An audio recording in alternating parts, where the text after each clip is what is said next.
प्रधानमंत्री नरेंद्र मोदी ने शनिवार को हैदराबाद में स्टैच्यू ऑफ इक्वलिटी का अनावरण किया। प्रधानमंत्री ने राज्य के पाटनचेरू में अंतर्राष्ट्रीय फसल अनुसंधान संस्थान के परिसर का दौरा किया। तेलंगाना के मुख्य सचिव सोमेश कुमार और पुलिस महानिदेशक एम महेंद्र रेड्डी ने प्रधानमंत्री के दौरे की तैयारियों का शुक्रवार को जायजा लिया। ये प्रतिमा 11वीं सदी के भक्ति शाखा के संत श्री रामा अनुज आचार्य की याद में बनाई गई है। ये प्रतिमा पंच धातु से बनी हुई है, जिसमें सोना, चांदी, तांबा, पीतल और जस्ता का एक संयोजन है और ये दुनिया में बैठी अवस्था में सबसे ऊंची धातु की प्रतिमाओं में से एक है। 54 फीट ऊंचे आधार भवन पर स्थापित है, जिसका नाम भद्र वेदी है। इसमें वैदिक डिजिटल पुस्तकालय और अनुसंधान केंद्र, प्राचीन भारतीय ग्रंथ, एक थिएटर, एक शैक्षिक दीर्घा है, जो संत रामा अनुज आचार्य के कई कार्यों का विवरण प्रस्तुत करते हैं। इस प्रतिमा की परिकल्पना श्री रामा अनुज आचार्य आश्रम के श्री चिन्नाजियार स्वामी ने की थी। कार्यक्रम के दौरान संत रामा अनुज आचार्य की जीवन यात्रा और शिक्षा पर 3D प्रेजेंटेशन मैपिंग का भी प्रदर्शन किया। प्रधानमंत्री 108 दिव्य देशम के सम्मान मनोरंजनों का भी दौरा किया, जो कि स्टैच्यू ऑफ इक्वलिटी के चारों तरफ है। श्री रामा अनुज आचार्य, जो कि राष्ट्रवादी लिंग की परवाह किए बिना हर इंसान की भावना के साथ लोगों के उत्थान के लिए अहम प्रयास किए हैं। यूपी चुनाव के तीसरे चरण के लिए कांग्रेस ने अपने स्टार प्रचारकों की लिस्ट जारी कर दी है, जिसमें राहुल गांधी, प्रियंका गांधी समेत कई अन्य बड़े नेताओं का नाम शामिल किया गया है। हालांकि इस लिस्ट में कांग्रेस अध्यक्ष सोनिया गांधी और पूर्व प्रधानमंत्री मनमोहन सिंह का नाम शामिल नहीं किया गया है। कांग्रेस महासचिव मुकुल वासनिक की ओर से जारी यूपी चुनाव के लिए स्टार प्रचारकों की नई लिस्ट में राहुल, प्रियंका के अलावा पार्टी प्रदेश अध्यक्ष अजय कुमार लल्लू, आराधना मिश्रा, गुलाम नबी आजाद, अशोक गहलोत, भूपेश बघेल, सचिन पायलट, दीपेंद्र हुड्डा और सलमान खुर्शीद का नाम शामिल किया गया है। आपको बता दें कि यूपी में तीसरे चरण का मतदान 20 फरवरी को होना है, जिसमें प्रदेश की 59 सीटों पर वोट डाले जाएंगे। इस बार यूपी में 7 चरणों में मतदान होने हैं। अंतिम चरण का मतदान 7 मार्च को होगा, जिसके बाद 10 मार्च को नतीजे घोषित किए जाएंगे। देश में रोजाना कोरोना के मामलों में गिरावट देखी जा रही है। बीते 24 घंटे में 1,27,000 से ज़्यादा नए मामले सामने आए हैं और 1,000 से ज़्यादा लोगों की मौत हो गई है। अगर कोरोना से ठीक होने वालों की बात करें तो 24 घंटे में 2 लाख से ज़्यादा मरीज ठीक हुए हैं। मौत के बढ़ते आंकड़ों ने स्वास्थ्य विभाग की चिंता बढ़ा दी है। स्वास्थ्य मंत्रालय की तरफ से कहा गया है कि कोरोना से निपटने के लिए सरकार तैयार है, साथ ही तमाम राज्यों में केंद्र की तरफ से मदद पहुँचाई जा रही है। वहीं देश में एक्टिव मामलों की संख्या 13,31,000 के पार पहुँच गई है। अब तक देश में 5 लाख से ज़्यादा लोग कोरोना से अपनी जान गंवा चुके हैं। अगर हरियाणा की बात करें तो हरियाणा में पिछले 24 घंटे में 2,498 नए केस सामने आए हैं और 25 लोगों की मौत हो गई है। कुल मामलों की संख्या 9 लाख के पार पहुंच गई है, जिसको लेकर स्वास्थ्य मंत्री अनिल विज का कहना है कोरोना से घबराने की ज़रूरत नहीं है। कोरोना की तीसरी लहर से निपटने के लिए सरकार तैयार है। अस्पतालों में बेड और ऑक्सीजन की कोई कमी नहीं है। देश भर में शनिवार को वसंत पंचमी का त्योहार बहुत ही ज्यादा धूमधाम से मनाया गया। इस पावन अवसर पर देश के प्रधानमंत्री नरेंद्र मोदी, हरियाणा के सीएम मनोहर लाल खट्टर और हिमाचल प्रदेश के मुख्यमंत्री जयराम ठाकुर ने देशवासियों को बधाई दी। मंदिरों में विद्या कला की देवी मां सरस्वती की पूजा पूरे विधि विधान से की गई। मान्यता है कि इस दिन मां सरस्वती का जन्म हुआ था। इस दिन गंगा स्नान के बाद मां सरस्वती की पूजा करने से शुभ फलों की प्राप्ति होती है। इसके लिए श्रद्धालु का संगम पर जमावड़ा लगा रहा। भारत में वसंत पंचमी के त्योहार को महत्वपूर्ण माना जाता है। वसंत पंचमी को होली का त्योहार की शुरुआत का प्रतीक माना जाता है। वसंत पंचमी के 40 दिन बाद होली का त्योहार मनाया जाता है। यह त्योहार ज्ञान, संगीत, कला की देवी मां सरस्वती को समर्पित रहता है। इस दिन स्कूल कॉलेजों के साथ साथ मंदिरों में भी मां सरस्वती की पूजा अर्चना की जाती है। साथ ही हजारों की तादाद में श्रद्धालु संगम में श्रद्धा की डुबकी लगाकर मां सरस्वती को नमन करते हैं। जम्मू कश्मीर, पंजाब, दिल्ली, एनसीआर समेत देश के कई इलाकों में भूकंप के तेज झटके महसूस किए गए। आपको बता दें कि रिक्टर स्केल पर इस भूकंप की तीव्रता 5.7 नापी गई है। वहीं अफगानिस्तान के इस्लामाबाद के करीब 189 किलोमीटर दूर इस भूकंप का केंद्र रहा। भूकंप के झटके महसूस होने के बाद लोग अपने घरों से बाहर आ गए। ये भूकंप आज सुबह 9:45 पर अफगानिस्तान ताजिकिस्तान सीमा क्षेत्र में आया। नेशनल सेंटर फॉर सिस्मोलॉजी के मुताबिक भूकंप की गहराई 210 किलोमीटर थी। भूकंप से अभी किसी तरह के जान माल के खतरे की खबर सामने नहीं आई है। 14 जनवरी को भी जम्मू कश्मीर में भूकंप के झटके महसूस किए गए थे। जम्मू संभाग के उधमपुर, डोडा, किश्तवाड़, पुंछ के साथ ही कश्मीर घाटी में भी लोगों ने भूकंप के झटके महसूस किए। थोड़ी देर के लिए अफरा तफरी का माहौल हो गया। लोग घरों से बाहर निकल आए। प्रशासन ने सभी जगहों से नुकसान की सूचना देने को कहा है। साथ ही लोगों को सुरक्षित रहने और प्राथमिकता के आधार पर सभी सुरक्षा उपायों का पालन करने का आग्रह किया है। वहीं भूकंप को लेकर प्रधानमंत्री नरेंद्र मोदी ने उपराज्यपाल मनोज सिन्हा को फोन करके भूकंप के बारे में जानकारी ली है।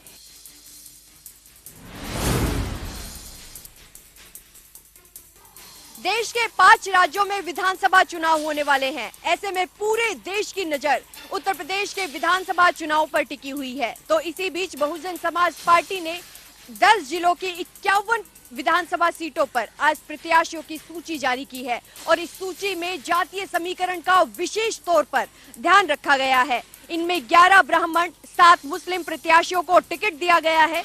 गोरखपुर शहर सीट से भाजपा प्रत्याशी सीएम योगी के खिलाफ बहुजन समाज पार्टी ने ख्वाजा समुद्दीन को चुनावी मैदान में उतारा है। गोरखपुर देहात से दारा सिंह निषाद को मैदान में उतारा है। बहुजन समाज पार्टी ने बलरामपुर जिले की 4 सीटों पर उम्मीदवारों की घोषणा कर दी है। तुलसीपुर सीट से राजेंद्र प्रसाद वर्मा को टिकट दिया गया है। गोसड़ी सीट से पूर्व विधायक अलाउद्दीन खान को प्रत्याशी बनाया गया है। अलाउद्दीन खान 2017 के चुनाव में इसी सीट से रनर प्रत्याशी रहे हैं। उतरौला सीट पार्टी ने राम प्रताप वर्मा को चुनाव मैदान में उतारा है। बलरामपुर सदर सुरक्षित सीट से पूर्व जिला अध्यक्ष हरिराम बोध को प्रत्याशी बनाया गया है। विधानसभा चुनाव में बहुजन समाज पार्टी ने अंबेडकर नगर जिले की सभी 5 सीटों पर प्रत्याशियों की सूची जारी कर दी है।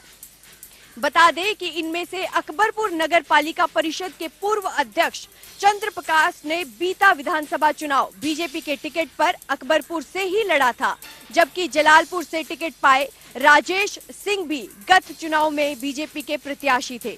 प्रतीक भी बीजेपी छोड़कर बहुजन समाज पार्टी से चुनाव लड़ रहे हैं, जबकि शबाना ने समाजवादी पार्टी से टिकट नहीं मिलने के बाद पिछले ही दिनों बहुजन समाज पार्टी की सदस्यता ली थी।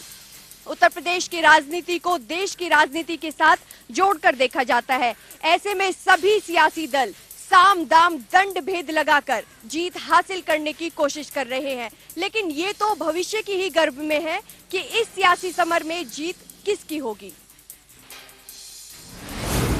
मुख्यमंत्री जयराम ठाकुर अपने 2 दिवसीय मंडी दौरे पर है, जहां मुख्यमंत्री जयराम ठाकुर ने करोड़ों के शिलान्यास और उद्घाटन किए। वहीं आपको बता दें कि आज मुख्यमंत्री जयराम ठाकुर ने पंजोह के माता बगलामुखी मंदिर में रोपवे के लिए 45 करोड़ रुपए की परियोजना का शिलान्यास रखा। वहीं अगर बात करें द्रंग विधानसभा क्षेत्र की, तो द्रंग विधानसभा क्षेत्र के हनोगी में 21.50 करोड़ रुपए की लागत से बनाए जाने वाले पुल का निर्माण के लिए प्रगति का भी मुख्यमंत्री जयराम ठाकुर ने आज जायजा लिया।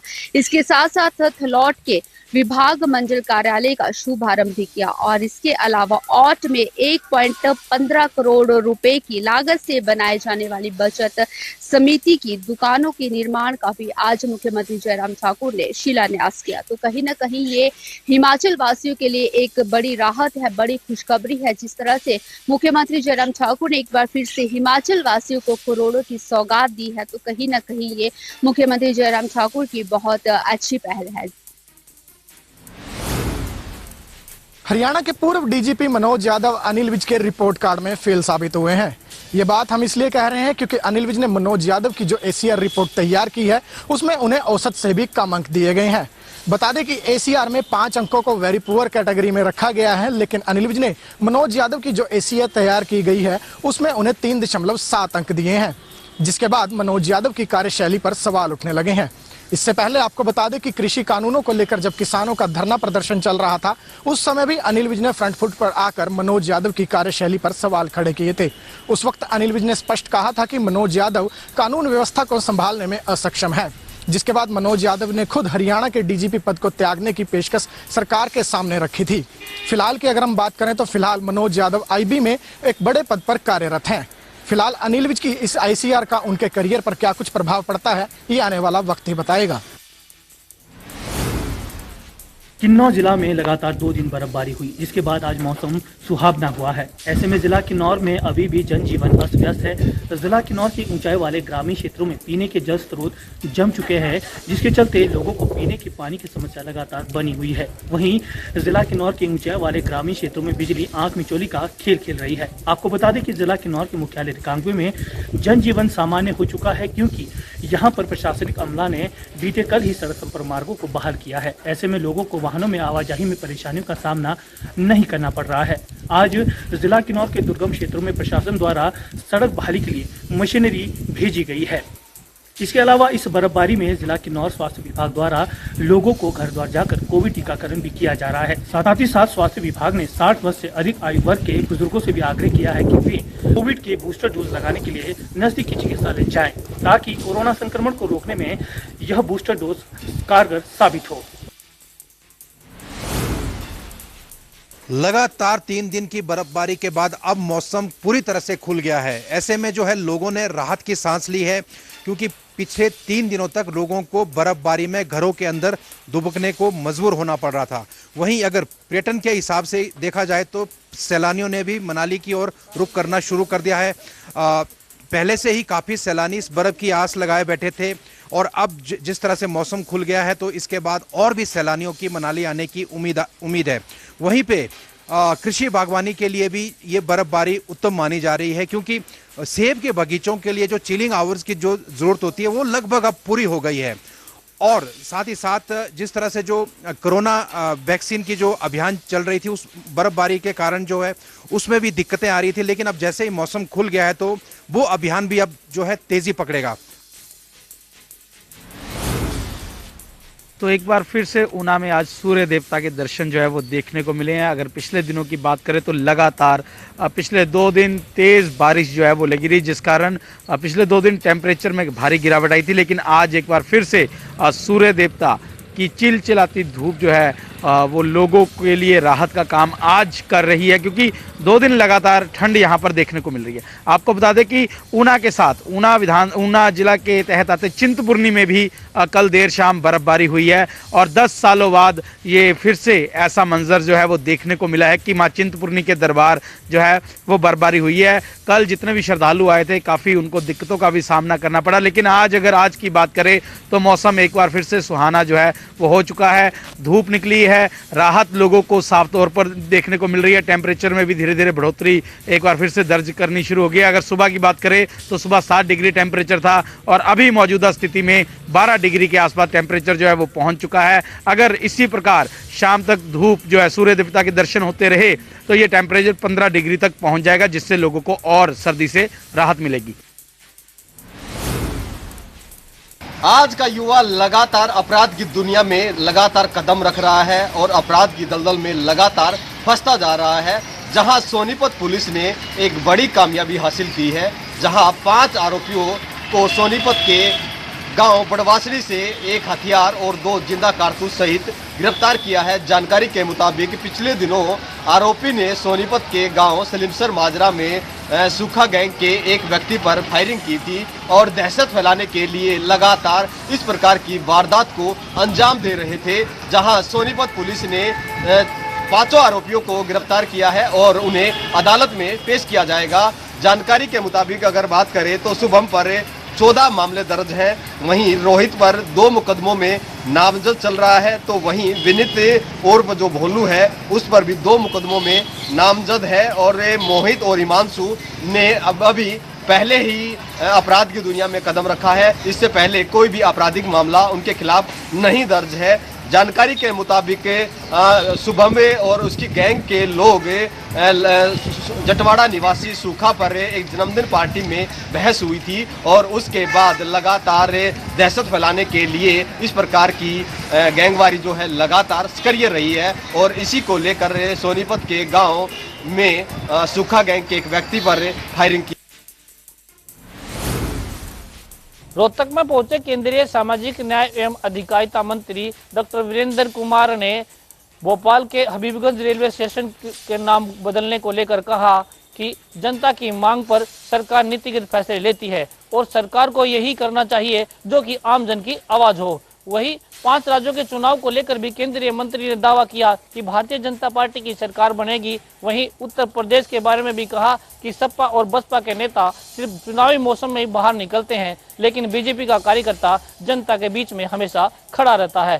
कांग्रेस उपाध्यक्ष राहुल गांधी पर भी तंज कसते हुए उन पर टिप्पणी करने से भी इनकार कर दिया और कहा कि वह तो कुछ भी करने के लायक नहीं है। मध्य प्रदेश की राजनीति में चल रहे भगवाकरण को लेकर उन्होंने कहा कि वह अपना काम करते रहेंगे, जो कुछ कहे वो कहते रहे। वहीं आज रोहतक में केंद्रीय मंत्री आए थे और उन्होंने केंद्र सरकार के बजट को लेकर जनता के सामने सरकार की कार्य योजना की रूपरेखा भी रखी। उन्होंने कहा कि नशे को लेकर भी जनता की केंद्र सरकार राज्यों के साथ मिलकर इस बुराई से लड़ने के लिए योजना तैयार कर रही है और उन्होंने बताया कि सीमावर्ती राज्यों में ज्यादा दिक्कत है, लेकिन उन्होंने कहा कि वह प्रयास कर रहे हैं नशे की इस कड़ी को कैसे तोड़ा जाए।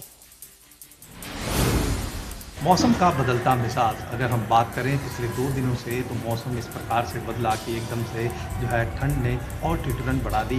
वहीं बात करें कि जिस प्रकार से मैदानों के अंदर हो रही बरसात और पहाड़ी क्षेत्र में हो रही बर्फबारी से अचानक से मौसम का मिजाज बदला, जिसने जनजीवन बिल्कुल अस्त व्यस्त कर दिया। जहाँ बरसात ने सबको जो है घर बैठने के लिए मजबूर कर दिया, तो वहीं आज घने कोहरे ने भी जो है रफ्तार को बिल्कुल रोक दिया। अगर हम बात करें पिछले 2 दिनों से जनजीवन पूरे तरीके से अस्त व्यस्त था और ऐसा पूर्वानुमान भी मौसम विभाग द्वारा जताया गया था, जो बिल्कुल सही साबित हुआ। जहां 2 दिन तक लगातार बरसात हुई तो वहीं आज घना कोहरा हुआ। अगर हम बात करें तो इस बरसात से जो है किसानों की जो है काफ़ी फसल प्रभावित हुई है और किसानों का कहना है कि उन्हें जल्द इस मामले के जो अंदर है प्रशासन को एक लिखित में पत्र भी देंगे ताकि मुआवजा दिया जाए, क्योंकि जिस प्रकार से बरसात हुई है उससे जो है सैकड़ों एकड़ फसल जो है वो जलमग्न हो चुकी है। लेकिन अगर राहत की बात यह है कि जो सुबह जहाँ ठंड की ठिठुरन दिखाई दे रही थी तो वहीं अब पारा 16 डिग्री के पास पहुँच गया है और ऐसा पूर्वानुमान जताया जा रहा है कि आने वाले दिनों में के अंदर जो है तापमान और बढ़ेगा और जो ठंड है उससे निजात मिलेगी। देखना होगा कि मौसम किस प्रकार से करवट लेता है। फिलहाल अगर बात करें तो यहाँ पर ठंड से जो है राहत मिलती हुई नजर आ रही है। हिमाचल प्रदेश में पिछले 2 दिनों से हो रही बर्फबारी का सिलसिला अब थम चुका है और प्रदेश में मौसम साफ हो गया है। प्रदेश के अधिक ऊंचाई वाले इलाकों पर 1.5 से 2 फुट बर्फ की चादर बिछी हुई है और राष्ट्रीय राजमार्ग 5 सहित कई ग्रामीण सड़कें बंद है, जिसको खोलने का प्रशासन लगातार प्रयास कर रहा है। भारी बर्फबारी के बीच दूध, सब्जी और कई अनिवार्य वस्तुएं दुकानों तक नहीं पहुंची है, जिससे लोग परेशानियों का सामना जरूर कर रहे हैं। इस बर्फबारी से किसानों और बागवानों को बहुत ज्यादा फायदा हुआ है और किसान और बागवान इस बर्फबारी से बहुत ज्यादा खुश है। वहीं पर्यटन कारोबार से जुड़े लोगों के चेहरे भी खिल गए हैं। के गांव डीग में देर रात 2 पक्षों में जमीनी विवाद को लेकर काफी झगड़ा हुआ, जहां आपस में लठों और डंडों से एक दूसरे पर वार किए गए। जहां 4 लोग घायल हुए, उनको पुंडरी ले जाया गया, जहां पुंडरी हॉस्पिटल से कैथर रेफर कर दिया गया। जहां अंकित नाम के जो कि पपनावा का रहने वाला था, लगभग 30 वर्ष आयु थी उसकी मौत हो गई। जमीनी विवाद काफी समय से चल रहा था। थाना प्रभारी ने बताया कि कई बार पंचायत भी हो चुकी है, लेकिन यह मामला निपटने पर नहीं आया, जिसको लेकर देर रात विवाद हुआ। उड़ता पंजाब के बाद भी अब उड़ता हरियाणा बनता जा रहा है। पंजाब के उस पार से हरियाणा के रतिया में नशा तस्करी काफी बढ़ गई है। चिट्टे जैसा घातक नशा जहां युवाओं को अपनी गिरफ्त में ले रहा है, इसको लेकर कई युवाओं की मौत भी हो चुकी है। ग्रामीण स्तर के लोगों ने अब इसको खत्म करने के लिए फैसला लिया है। रत्ताखेड़ा गांव में एक महापंचायत हुई, जिसमें सभी ग्रामीण एकजुट हुए और शपथ ली गई कि इस चिट्टे के कारोबार को जड़ से खत्म करने के लिए कई अहम कदम उठाएंगे। 51 सदस्यीय कमेटी का गठन भी किया गया है, जिसको लेकर फैसला लिया कि जो भी चिट्टे का कारोबार करेगा उसके खिलाफ पूरा गांव एकजुट होकर लड़ाई लड़ेगा और उसके ऊपर पुलिस में कंप्लेंट करेगा और कोर्ट में गवाही भी देगा। वहीं इस मामले को लेकर जिला पुलिस कप्तान सुरेंद्र सिंह भौरिया हरकत में आए हैं। उन्होंने भी बैठकों का दौर शुरू कर दिया है। उनका कहना है कि आने वाले दिनों में लोगों के साथ मिलकर इस चिट्टे को जड़ से खत्म करेंगे। उनका कहना है कि नशा तस्करों की समाज में नहीं बल्कि जेल की सलाखों के पीछे जगह है। हिमाचल प्रदेश में 2 दिन बर्फबारी के बाद आज मौसम तो खुल गया है, लेकिन प्रदेश में लोगों की दुश्वारियां बढ़ गई हैं। पूरे प्रदेश में 750 के करीब सड़कें अभी भी अवरुद्ध है।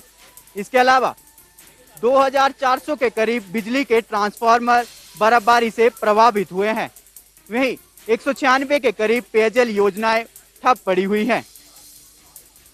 वहीं जिला प्रशासन द्वारा सड़कों को बहाल करने का कार्य युद्ध स्तर पर किया जा रहा है। देर रात से ही शिमला प्रशासन जो है बर्फ को हटाने का कार्य कर रहा था, लेकिन कोहरा जमे होने की वजह से सड़कों को साफ करने में दिक्कत आ रही थी। वही फिसलन ज्यादा होने की वजह से लोगों को पैदल चलने में भी मुश्किलें आ रही हैं। वहीं दूसरी तरफ तस्वीर ये भी है कि बर्फबारी होने के बाद राजधानी शिमला में भारी संख्या में बाहरी राज्यों से पर्यटक बर्फबारी को देखने के लिए पहुंचते हैं और उसका आनंद लेते हैं। इस वक्त मैं मौजूद हूं राजधानी शिमला के ऐतिहासिक रिज मैदान पर, जहां पर आप तस्वीरों के माध्यम से देख सकते हैं वीकेंड का दिन है और वीकेंड में भारी संख्या में पर्यटक शिमला पहुंचे हुए हैं और यहां पर मौसम का आनंद लेते हुए नजर आ रहे हैं। बर्फबारी के साथ यहां पर कैमरों में फोटो को कैद कर रहे हैं। तस्वीरों के माध्यम से आप देख सकते हैं राजधानी शिमला के ऐतिहासिक रिज मैदान की आपके साथ ये तस्वीरें साझा कर रहे हैं। वहीं भारी संख्या में पर्यटक आने से कारोबारियों के लिए जो है कहीं ना कहीं राहत की खबर है। वहीं मौसम विज्ञान केंद्र शिमला के अनुसार पूरे प्रदेश में 8 फरवरी तक मौसम साफ बना रहने की संभावना जताई गई है।